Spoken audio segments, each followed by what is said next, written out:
तो हेलो दोस्तों, आप सभी का स्वागत है आज की इस नए वीडियो में नए टॉपिक के साथ। तो चलिए इस प्रकार से आज की इस प्यारी सी क्लास में आज हम लोग पादप वृद्धि एवं परिवर्धन के अंतर्गत एक और मुख्य पादप हार्मोन पढ़ने वाले हैं। कौन सा हार्मोन? आज हम लोग एब्सिसिक अम्ल क्या होता है इसके बारे में आपको संपूर्ण जानकारी देने वाले हैं। ये जो अम्ल है ये भी पादप हार्मोन के अंतर्गत ही आते हैं।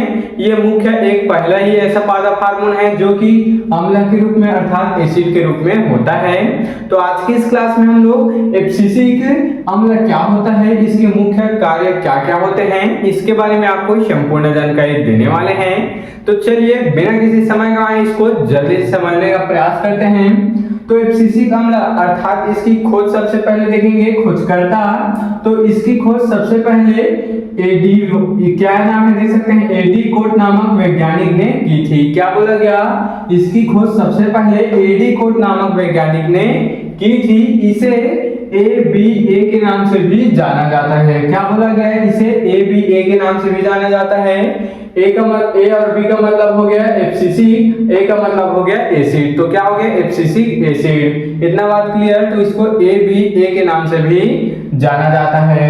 यह एक पादप हार्मोन है। क्या बोला गया? यह एक पादप हार्मोन है, पौधों में पाया जाने वाला हार्मोन है जो पौधे की वृद्धि को रोकता है। देख सकते हैं सभी पादप हार्मोन कुछ न कुछ पौधे को फायदा पहुंचा रहा था, जबकि ये तो उसको क्या पहुंचा रहे हैं, देख सकते हैं एक तरीके से बोले तो उसकी वृद्धि को ये क्या कर रहे हैं, रोक रहे हैं। आगे पढ़ेंगे।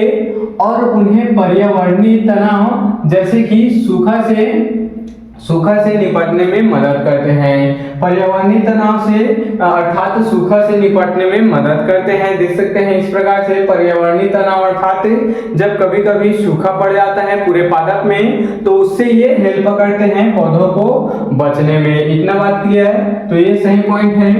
आगे पढ़ेंगे। यह विकास को रोकता है। देख सकते हैं ये पादप के विकास को रोकता है, इसलिए इसे वृद्धि अवरोधक हार्मोन व तनाव हार्मोन भी कहते हैं। देख सकते हैं इसको इसलिए इसको क्या कहते हैं, वृद्धि अवरोधक हार्मोन या फिर तनाव हार्मोन कहते हैं। तनाव हार्मोन क्यों कहते हैं इसको आगे कार्य में समझेंगे। तो इसको वृद्धि अवरोधक क्यों कहते हैं ये पता चल गया, क्योंकि ये किसको रोकता है, पादप के विकास को रोकता है। आगे पढ़ेंगे। यह एकमात्र हार्मोन है जो एसिड के रूप में पाया जाता है। देख सकते हैं शुरू में डिस्कस किए थे कि एब्सिसिक क्या है, अम्ल है, एक प्रकार का हार्मोन है, लेकिन ये एक ऐसा हार्मोन है जो एसिड के रूप में यहाँ पर अम्ल के रूप में पाया जाता है। इतना बात क्लियर हुआ? चलिए आशा करता हूं आपको ये जो एब्सिसिक अम्ल है पूरा क्लियर हो गया होगा। अगर आपको समझ में नहीं आया तो एक बार और देखेंगे इस वीडियो को। ये जो इतना भी समझे एक बार और देखिएगा, क्लियर हो जाएगा। चलिए अब हम लोग इसके मुख्य कार्य को देख लेते हैं। तो रंध्रों का बंद होना, देख सकते हैं रंध्रों का बंद होना। अब यही पास जो तनाव हार्मोन इसको कहते हैं वो समझ लीजिएगा। रंध्रों का बंद होना अर्थात सूखे की स्थिति में, क्या बोला गया, सूखे की स्थिति में यह रंध्रों को बंद कर देता है, जिससे पानी का वाष्पीकरण कम हो जाता है। देख सकते हैं वाष्पीकरण अर्थात पानी का जो निकलाव है वो कम हो जाता है या फिर ज्यादा खपत नहीं होता है। इस प्रकार से पानी भी बच जाता है और क्या हो जाता है, सूखे की स्थिति में जो पादप होते हैं वो सरवाइव भी कर पाते हैं। इतना क्लियर हुआ? चूंकि ये रंध्र बंद कर लेते हैं तो ये पूरे तरीके से तनाव में आ जाते हैं, इस कारण इसको तनाव हार्मोन भी कह दिया जाता है। देख सकते हैं इसको अवरोधक हार्मोन, तनाव हार्मोन, ABA हार्मोन और एब्सिसिक अम्ल हार्मोन भी इसको कहा जाता है। इतना बात क्लियर?